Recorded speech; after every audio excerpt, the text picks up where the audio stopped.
Hey, welcome to this week's edition of Current Cinema. We're going to talk about Dune. That's it. That's all. Just that. It's the current gen guys here to talk about it. There you go. Dune.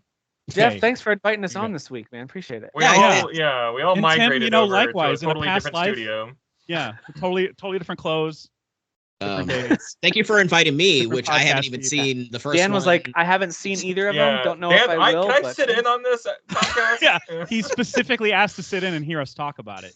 But that's shame on me, though, because I want to watch it out there on my 65-inch TV, and I just keep not having a moment to do it. I'm convinced that you'll like both of these movies. Oh, absolutely. I know I will. For sure. With more context, too, especially like part 2 fills in so many questions are answered, and then new ones are posed. So I feel like you'll love the journey both take you on, especially because it's one book, you know. Now, Jeff, as the host of this show, I'm assuming you want us to keep this spoiler free, but that's up to you. Oh no, yeah, we're gonna do spoilers later at some point with you know. Hopefully, I would like to include you, Tim, on that too, because there's gonna be a lot of people that don't know what Dune is, like myself.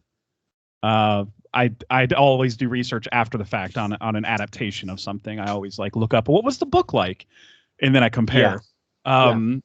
So like I went in blind to both movies. So I'd like to keep it spoiler free because and then on the spoiler cast we'll try to talk differences and stuff like that. Okay, cool. Kyle knows way more about the books than I do for sure. Kyle, have you read all 6 books or 6, right? No, absolutely not. I have read the first book, and I know everything that happens in all the other books, but I'm not reading. Like, it's so, especially by book 3 and 4, it's so like, well, I'm not fucking reading You're this. Like, what are these words? It's so written like a guy who's on a lot of drugs, you know? Sure. Or sand. He let the spice flow. And just the way that he writes isn't always my favorite, you know? But like, those are really weird books. But one I've read a couple times. I really like one a lot. I really like the first Dune. But I know the whole story. I didn't know there was 6 books. That's wild. No, and it's not something like he did die at some point, but it was the same author the whole time, so he just got crazier and made the books crazy. Yeah. So, and then eventually somebody else took over after he passed, I guess. I don't remember. So I'm stealing this from Jeff and Kyle. You guys have said this, and I think this is so smart and so spot on. The first movie, which, by the way, I still find to be very... I thought it had a lot of action and tension, and it did a great job of telling a full story arc while leading you into what was coming next. So whatever. Critics don't think so. That's fine. People who just wanted to hate it. That's fine. That being said, you described it as being you meant haters, not critics proper. Because I was like, critics loved it. What are you talking about? Not real critics. Okay. I'm talking about social media. Social media. I have a platform now, people. That's what I'm talking about. Yeah, the people that are like, it's slow. Timothy Chalamet has a nice jawline. It's just concept art that's moving. Yeah. Concept art that's moving. That's right. I saw that the Blade Runner 2049 complaints. Yes. Okay. Oh my gosh, what a great movie that is too. Okay, but talk about.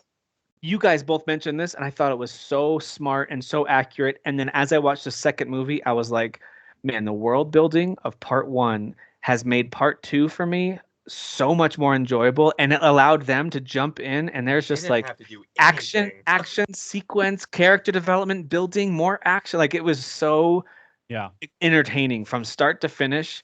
I got to see it on an IMAX screen with my buddy Jake, and we were just sitting there absolutely floored. Like, the sound was making my chest shake. When I got back in my car, I was like, dude, I saw that. That Hans Zimmer score was just was it Hans? Yeah, but there are multiple extra moments. There are multiple moments that myself and others all around me, and I know we weren't saying it to each other. We just said it out loud. You couldn't help but saying it. We were just like, "Whoa!" Like, there are moments that, like, visually and sound wise, because it's just right in front of you, so big and so loud in your face, you're just like, "Holy crap! How did they make this?" I really have to see it. I feel like Kyle feels the same, even though we saw it and we loved it. I'm seeing it in IMAX. We got to see it in IMAX. Yeah. Front and center, beautiful. I did have a different experience. It was not IMAX, but I did have Screen X, which I think is only a handful of states in the country. At Cinemark, I think even some AMCs have it too. It's not proprietary to Cinemark, but it's a 3-sided screen, so you're getting peripherals, and the screen is extremely bright, and they have the best sound system in the theater. So loud that it cut out the sound at a very like integral part to Paul's art. Actually, gonna vibrate your rattled the audio. Yeah, your innards are starting to come up. Like your guts are coming out here. Yeah. Yeah, like I could tell the sound was like, and like they had the seats that rattle in the theater in this one too. So like I could tell that it was getting to like it was peaking, and then the audio just completely cut out in the theater. And the technicians had to, or whatever, employees. There's no technicians on site. The employees had to just restart. It's all digital. They don't need a projector anymore. Projectionist. So like they just had them restart it like after 5-8 minutes or whatever. So I missed some of it, but like you understood, especially because when they spoke in the Fremen language, it was like, oh, there's subtitles, thank goodness. Yeah, so that's good. At least, but the sound was that immersive. Wait, like, do the subtitles go across all 3 screens and you have to like read like this? No, like is it okay? No, and in fact, it's only when whoever like Godzilla -1 was like this too. The director films on a different camera for that wider lens. So does it go dark sometimes? Yeah, sometimes the side goes dark while you're in a scene where they're just talking, they're just chatting or whatever. Weird. But for the big sequences, it's like you get the full immersive, the spectacle scenes. You get the full immersive experience, which is still cool, but it's not. IMAX is different. It's a different beast, different sound. Yeah, way more immersive. And these are the most immersive movies, like, period, like that exist right now. Dude. Like, now I'm not like a mega fan or super follower of all of Timothy Chalamet's work. But I will anybody is. I think he's just a meme at this point. Maybe some people are. All I know is I felt or whatever to some people. I felt like he's Wonka, guys. So. He is Wonka, guys. Chalamet is Wonka. Chalamet is Wonka. He's also Dune. He's also Dune, though. He's Sandy Wonka. He's Sandy Wonka. Yeah. So I remember when I watched the first one, I thought, hey, this kid is a really good actor. But like, I didn't feel like the movie needed him to carry it. It had so many other, like Oscar Isaac and Rebecca Ferguson and so many others were helping carry it. Now, I'm not saying in the second movie others didn't carry it. There were great performances throughout, like so many good performances. But I felt like, oh, Timothy is becoming like a legit leading man here. Like something about his performance in this I thought was really great. Now, maybe it was just me and I was caught up in the moment. Maybe everything just seemed amazing to me in that experience. I don't know. I'm so curious to hear, like, because Kyle, having read the book, knew the arc, knew what the actor would be forced to do at certain points. Right, you did. I'm wondering if he lived up to that at all. Like, I mean, yeah. So it's a little different, and I won't go into why because it's too spoilery. Like how it happens in the book and how it happens in the movie, a little different. But like I've been saying to a lot of people, like characters change, but not the story. Yeah, when we're talking about the differences, you know. Okay. Oh, like the main prophecy is not. Yeah. Like everything's all there. It's just maybe people are interacting with that a little differently, and we'll go into that in spoilers in a different time. But like. I knew, spoiler free, that a lot was going to be asked out of him performance wise at some point in the movie because that's the way the books go. Yeah. And I am a Chalamet fan, but like I didn't think he was going to be right for this, right? Because of what was going to be needed. He was in a movie called Beautiful Boy, where he's a beautiful boy. You know what I mean? Exactly. Like, that's not I'm telling you, not at all. I know. I've seen that movie. I know what that movie is. Okay. It's like such a heavy movie about drug use. No, you're right. I know. Him and Steve Carell are great in that. I was just making a joke. Sorry, Kyle. That was really funny, though. I love that. I love people having this perception now of him just being a hot guy in that movie, and that's all he does. Yeah. He shows up really in a really big way. Yeah. You know, in the way that needed to happen, and I was shocked, to be honest. Commanding, like they were building it up the whole. I mean, they talk about it in the first movie, The Prophecy. They were building up to it in such a big way in this movie that made you go, "There's no way if it ever gets to that point that the actor's going to be able to do what he needs to do or whatever." Yeah. Because he's great at playing like a naive Paul, but at some point. True. You have to be commanding, and even a principled Paul. Man, like a principled, but like a little naive in terms of like green around, naive and kind of like learning and like he's never been on the battlefield before. You know what I mean? Right. So. He's us learning the stuff that's happening. Like what? Like he's us learning it. And this one's a little different. This is him being a little more hero. Trying to fit other people's definition of hero in the movie, there you go. Wow, absolutely. What a performance! Yeah, so he ended up doing really well. Which Zendaya, I think, is totally amazing in this movie. She's phenomenal. Holy crap. She does so much without it's like really the Fremen way like, is like restrain your emotions more or less. So like the fact that she's wearing so much on her face without being able to, she's great, man. We know she can cry. She's a great actor. Yeah, so the fact that she's having to do all this stuff while try to restrain her emotions and keep them in check, and she's wearing so much on her face. Especially the final sequence there. I loved her expressions, and they kept showing us her, and I almost had a thought where I was like, stop showing us her. It hurts too much. Stop showing us her. You know what I mean? Like, they did a good job. She was amazing. She was fantastic. She's absolutely outstanding in this, and again, like, so many cool things are going on in the movies that are maybe a little bit different or twisted and stuff like that. And I think it makes for a better character arc for her, and just a better and it more is asked out of her. I'm trying to remember the trajectory that she's on. Denny, I know Denny co-wrote the script. I don't remember who co-wrote it with him, but I know that was like a deliberate choice of like him like changing certain things to flesh them out differently, basically. Yeah, like, I feel like it enhances the whole story, and not obviously enhances her character, but enhances the whole story in a bigger way too. When we're talking about diving into those themes about false prophets and false messiahs, or people thrusted into those roles who maybe shouldn't be there, or systems, or whatever. That whole thing being like systems of control, whether it is or isn't. Yeah. It's people that use the power of hope as a manipulation tool, which is so terrifying, because it's all about the power of hope. If you watch Javier Bardem and all his little guys who are like on his side of like believe, the fanatics, you see the hope in their eyes, and he's of course an amazing actor, so he conveys it perfectly. But like he's the so hope good in this movie, oh my god, he's so I did not expect that at all. Like he's so good. Because he's so like he's so dry stoic in the first movie, yeah, and then like he's so amazing in this. It's crazy. But yeah, I think it's that. I think it comes down to the power of hope, which I think is a very positive thing. We hear about that. Sometimes it's equated with something like love, where it's like the power of love can overcome, the power of hope can overcome.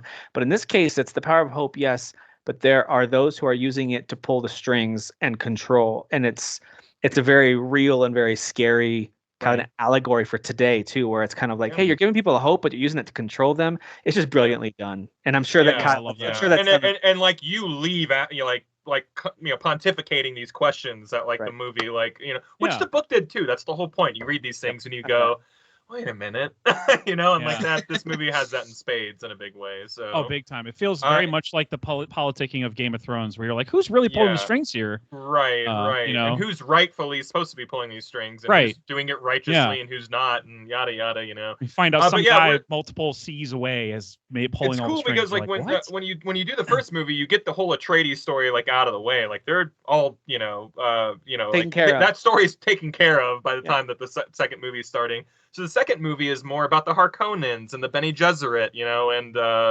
Chani, So you get like the Fremen story through Chani, you get the Bene Gesserit story through Jessica, and you get the Harkonnen story just from the myriad amount of Harkonnens that are in this.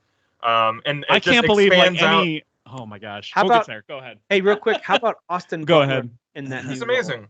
Yeah. I really thought he was going to show up ugly and just look intimidating, and then still be like, "Hey guys, hi there, yeah, let's go, guys. I'm just here to." No, but instead he shows up like a ripped Powder. Remember that movie Powder of the albino? Anyway, he's ripped Powder. Ripped Powder. The guy with the forks. Yes. Yeah. You know what I'm talking about. God damn it. But no, Austin Butler was amazing, and they did this whole sequence. And Dan, I can't wait for you to see this, because I know that you love a good visual feast. So when you get to see it in your home theater setup, whatever you've got, both movies are just a visual feast. You're gonna love them. But there's a sequence in the second movie where they really dive into the Harkonnen kind of realm, everything from fireworks to Colosseum to battles to people to costumes. So cool. It is just such an impact. Like, I just sat there going, like, how do they make this color palette pop so much and make me so enraptured? It's amazing. I'm intrigued by what Kyle was saying with getting the Shalama to do the stuff that was like, I don't know if this kid's gonna be able to. I'm like, oh, okay. Well, what is this even about? Like, I'm intrigued. I'm intrigued by that, because when you see that, you know the moment, like when it happens, there's a big moment for him Yep. That when it happens, you're like, oh, he's delivering. Like, because it sounds like what he is in the first movie compared to this one. It's like there's a shift there, and it's like okay, that sounds interesting. Shift, and it's not just like oh, I guess we're here now. Like the build up towards it is so expertly crafted. It's the ramp crazy, up in these movies. Yep. If you view both as one, which I guess technically you should. The ramp up is just nonstop, and there's no. It's not like just ramp up and then it ends. Yeah. Is this part 1, part 2? Is this the first book? Yeah, the book ends exactly quote unquote how this movie ends. So maybe some like verbiage is different, maybe a couple, but like how it ends is how it ends. Yeah. Okay, so the movie's part 1 and 2 is the first book. So when they do book 2, that will be Dune Messiah, and it's probably just going to be called Dune Messiah. Okay. Which is a good name. I don't see them doing part 3 because like. I don't think they'll do part 3. I could be wrong. At the same time, it was so smart for them to call it part 2 because that let audiences know I can't see this yet. I haven't seen part 1. So I mean, maybe there's a mental. I can't imagine watching the second without seeing the first one. Outside of maybe just says that you can, but I'm like, you don't. No, don't. He just wants to sell tickets. It's on everything. You can get the first one so easily, like streaming on Hulu Max, or like sure, it's You're skipping one of the most beautiful movies ever. If you I'm not gonna watch the first one. Just buy it on Blu-ray at this point.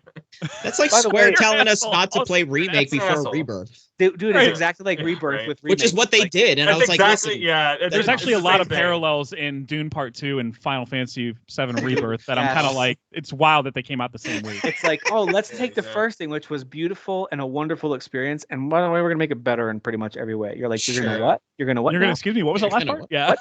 What was that? I can't imagine all the people who said they were bored with the first one could ever say that about this one. Like in terms of like action and stuff like that, because like they're just. They will though, but well, I mean, they'd be wrong. They'd be like, it is literally like fixing all the things that they said was wrong with it, So it's like they would have to be going against like their own stance then, just to be contrarian. That would be them just digging in. Well, except for the people that want to look at on the table, but except for the people that just want to look at Pretty Boy and then just like just.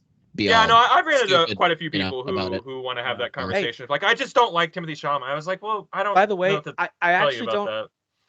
I kind of understand that when like, hey, certain actors or actresses aren't going to click with you. Sure. I would argue that this is a good example of an actor kind of finding that footing that maybe you were waiting for them to find. Listen, he's been a good actor for a long time. As a young kid, he's been very, very good for a long time. He's a very good actor. But I understand maybe the voice, the look, the hair, whatever it is that you don't click with.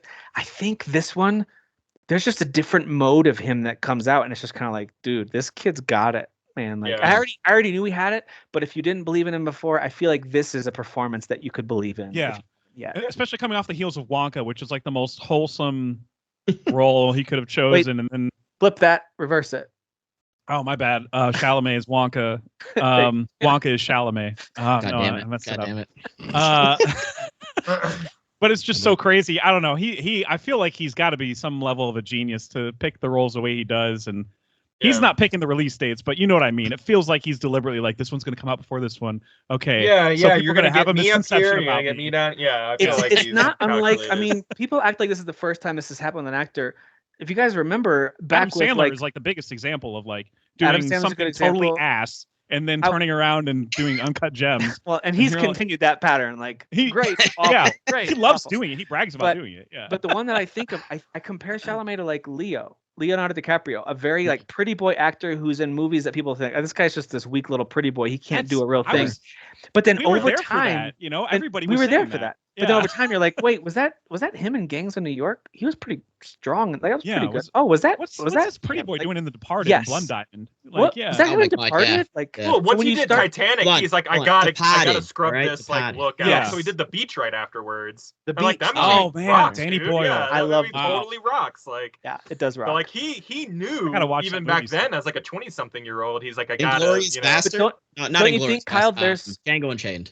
I think there's totally parallels there. Do you think there's parallels between those two, where they're both kind of seen as just like pretty boys? Who cares? And it's like, dude, you should care. They're amazing. Just wait for them to get these roles that you'll care about, but they deliver every time. I don't know. That's why that shit annoys me though, because it's like, fine, like I get it. You're like, oh, he's like a little frail boy, whatever. It's like, but his acting should like matter more. Like, why do you care about the way this kid like? Stop being freaking stupid.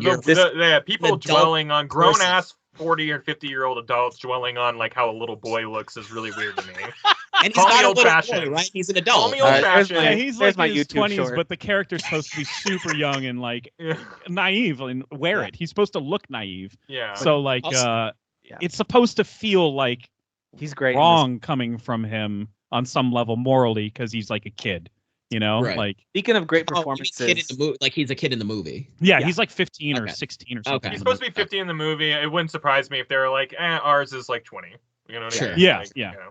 Okay. Speaking of great performances, I've always been a big fan of Rebecca Ferguson, and she continues to astound every time. And I feel like this time she took it to another level again. So much character growth, man. She spent so much of that first movie crying, you know, because like it's a lot. There's a lot going on, you know. Crying and staring in the first. And movie. like in this one, whispering, it is bad bitch mode, dude. It is awesome. Man. And also like she conveys pain in this one in a way that you don't see in a lot of performances. Yeah. She does God, I felt it. I was like about to get diarrhea looking at her. It was uncomfortable. And a lot's asked out of her in terms of like acting against nothing, and I don't want to go into what that means, you know. Yes. And she kills it. Yeah, that's the thing too that I know, like in the back of my head, is that dissonance or whatever, where you're kind of like, you have that thought of like, she just ingested water, and I'm watching her, whatever, like, you know, whatever. Try not to spoil it. Oops. But like, but you're like, we all drink water. We all drink water. A lot of it, dude. It's called H2O, she's reacting in a certain way, in such an extreme way that, like, you know, fits the narrative of the movie so believably.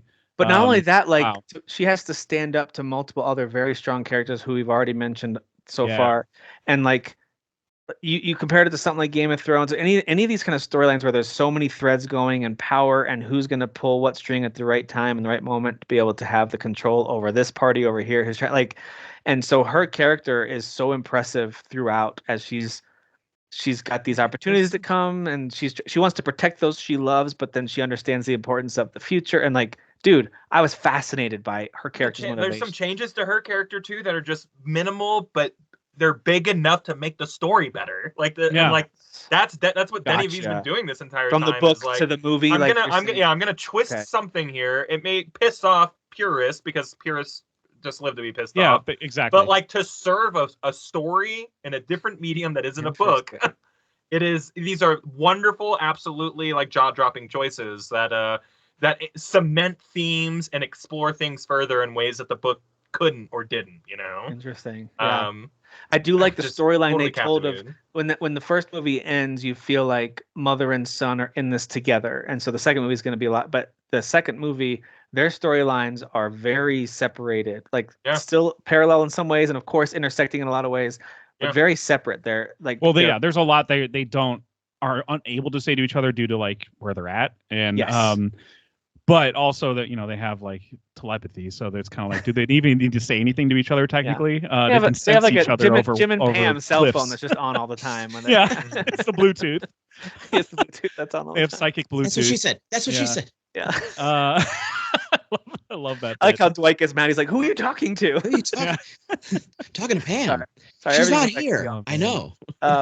Dude, I was blown away by this movie. Like I even thought about halfway through, I was like, this might be the best sci-fi film I've ever watched. Could be.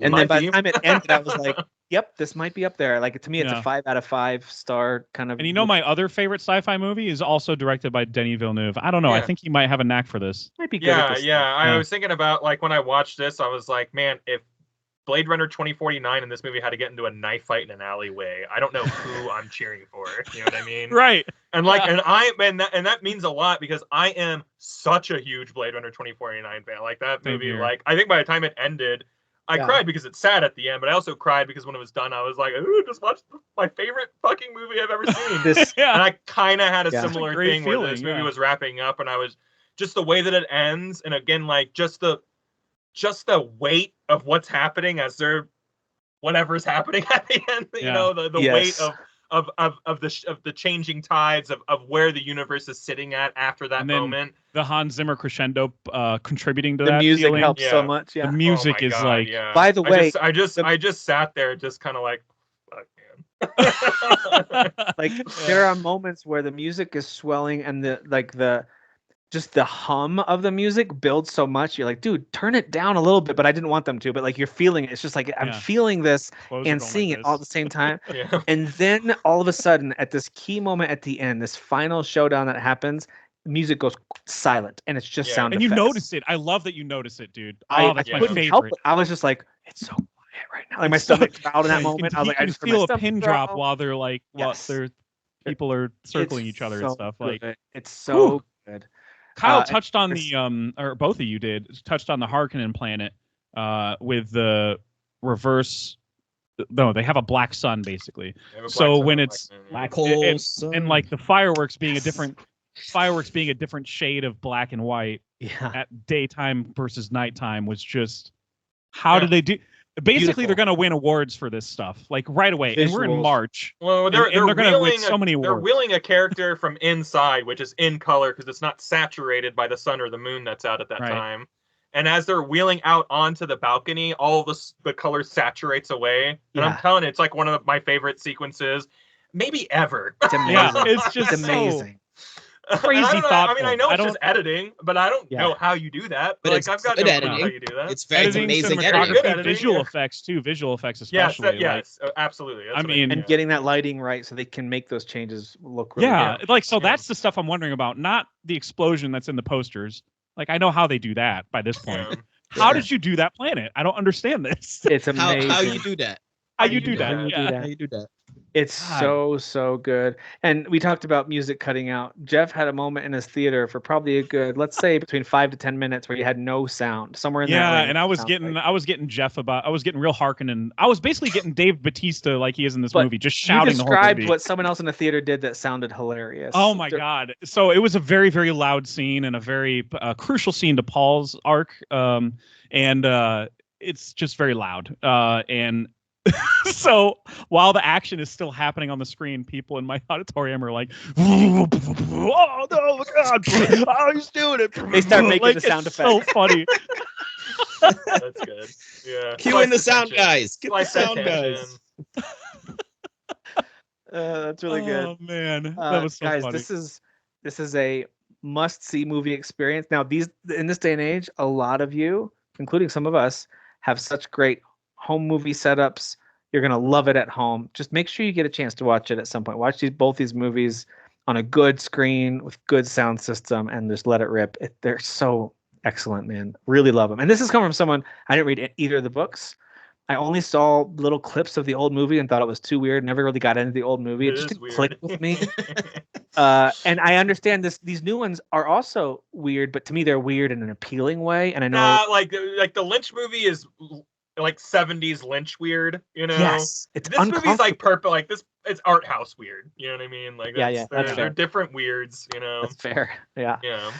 So yeah, man, I highly, highly, highly recommend this to everyone. Me too. It's one of my favorite movies I've ever seen. It was absolutely incredible. Like people comparing it to like this generation's like Lord of the Rings or Star Wars or Harry Potter or something like that. Yeah. The last time I felt this strongly, this strongly about a movie, was Everything Everywhere All at Once. After the first movie. Same. That movie. Probably same. Where I was like, oh, such a good movie. Oh, this is one of the greatest movies I've ever seen. That's exactly how I felt about Dune Part 2. Yeah, I walked out and I'm glad I wasn't driving, just on my way home, like because I just wanted to sit there and like, you know, just like think like pontificate. Sometimes I do that in the theater, like at the theater parking lot. I'll just be sitting there and like let music play, and I'm not really hearing it. It's not going in my head. I'm just ruminating on a movie. Yeah, I'm just like, wow, like what? Can you imagine if someone just showed you a little clip of Jamie Lee Curtis with hot dog fingers? That's all you saw, and they're like, "This movie's gonna change your life." Yeah, that is funny. Yeah, it's a hard sell for sure. Or the butt stuff, or the jumping onto the thing. Yeah. It's like a South Park. But if that's the only clip you saw, and they were like, if that's the only clip you saw, and they're like, this movie is going to impact you. You will feel seen in this movie. Okay. I feel seen. I will? What are you? Okay. What are you saying about is this Adam Sandler movie? What is this? Oh, anyway, man. all right, yeah. So, by the way, Jeff, do you want to talk about Shogun as part of current cinema, or do you want to end current cinema? Nah, I'll tell everybody. Just watch this week's Current Gen. It's already on this channel if you're watching on YouTube, but go to the Current Gen feed on podcast feed and subscribe there too. Yeah. So that's it. Bye for current cinema. Good episode. Good episode, everybody. Good episode.